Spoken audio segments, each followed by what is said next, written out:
năng là lấy vì đâu mùi nít tiết cứ dương thuộc cả chai lết hay năng xoay dứa vì hạt ấy bên dương cạch màu pi kilo nè trắng xâm rạp cạch màu pi kilo và mai digital mình men dương từ water stone 20 kilo ឬក៏30 kilo អីទេណាយើងកុំច្រឡំណាអញ្ចឹងបើយើងដឹងរេស្តង់មកគ្រាប់នឹងវាតម្លៃ1គីឡូ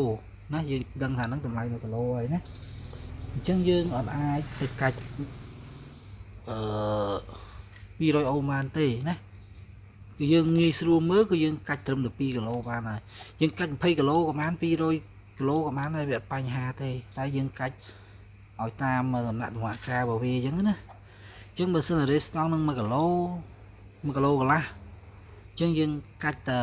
2គីឡូបានហើយដើម្បីឲ្យងាយស្រួលមើលអញ្ចឹងណាបើមានសម្លេងនឹងខានតិចចឹងបើសិនឲ្យយើងឃើញរេស្តង់មួយហ្នឹងណារេស្តង់មួយហ្នឹងវាតម្លៃតែ1គីឡូទេឬ1គីឡូកន្លះអញ្ចឹងយើងកាច់តែ2គីឡូបានហើយអញ្ចឹងនៅពេលដែលយើងវាស់រេស្តង់វាអត់ប្រកាន់ថាអើយក្បាលកតុយអីទេរេស្តង់វាអត់ប្រកាន់លើអូម៉ែត្ររបស់យើងថាត្រូវដាក់ខាងណាខាងណីអីអត់ទេណារេស្តង់អញ្ចឹងយើងវាស់រេស្តង់គឺយើងដាក់ជើងមាន2យើងដាក់ខាងណាក៏បានដែរណាដល់តែរេស្តង់1គីឡូយើងដាក់ខាងណាក៏បានដែរវាដែលយើងវាស់វាអត់ពិបាកទេអាហ្នឹងចាំតែយើងចង់កាច់20គីឡូក៏បាន200គីឡូក៏បានដែរវាអត់បញ្ហាទេណាតែនេះយើងខ្ញុំចង់ធ្វើវីដេអូបញ្ជាក់ប្រាប់ថាបើយើងឃើញលេស្តង់នឹង1គីឡូអញ្ចឹងយើងកាច់តែ2គីឡូបានហើយដើម្បីឲ្យវាស្រួលមើលណាហើយយើងអត់ប្រកាន់ថាដាក់ខាងនេះក៏បានគឺដាក់ខាងនេះបានវាស់បានហើយដាក់ខាងនេះវាអត់កើតទេអត់ទេគឺយើងវាស់ខាងណាក៏បានដែរចំពោះការវាស់លេស្តង់វាខុសពីការវាស់យ៉ូតវាយ៉ូតវាមានលក្ខណៈសម្គាល់ខាងណាក្បាលខាងណាកតុយរបស់វាអញ្ចឹងវីដេអូមុនខ្ញុំបានប្រាប់រួចហើយអញ្ចឹងនៅក្នុងវីដេអូនេះគឺយើងអត់ពិបាកទេអញ្ចឹងនៅពេលដែលយើងឃើញលេស្តង់នៅលើបតនៅលើផ្ទាំងអ៊ីសេរបស់យើងអញ្ចឹងហើយយើងឃើញតម្លៃវា1គីឡូកន្លះឬ1គីឡូអញ្ចឹងគឺយើងកាច់2គីឡូទៅដើម្បីងាយស្រួលមើលអញ្ចឹងណាហើយព្យាយាមទនេអញ្ចឹងយើងមើលរេស្តង់ណាដែលយើងឃើញតម្លៃ1គីឡូ1គីឡូកន្លះអីចឹងទៅយើងរៀនវាស់ទៅហើយពេលយើងវាស់ទៅវានឹងឡើងបញ្ជាក់នៅលើនាឡិកានេះហើយណាអញ្ចឹងអានេះយើងគាត់ថាប្រាប់ពីរបៀបដែលយើងត្រូវវាស់រេស្តង់អញ្ចឹងនៅពេលដែលអ្នកទាំងអស់គ្នាចេះ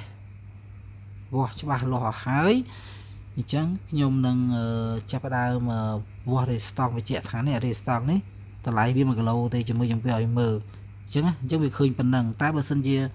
វាអត់មានឃើញតម្លៃប៉ុណ្ណឹងទេឬក៏វាឡើងច្រើនហ្នឹងបានន័យថាវាខូចហើយអញ្ចឹងណាអញ្ចឹងវីដេអូបន្តទៀតខ្ញុំនឹងបញ្យល់អំពីរេស្តង់យើងគិតថាយើងកាច់20គីឡូម្ដងណាហើយ2គីឡូហ្នឹងយើងចង់វាស់100អូមអី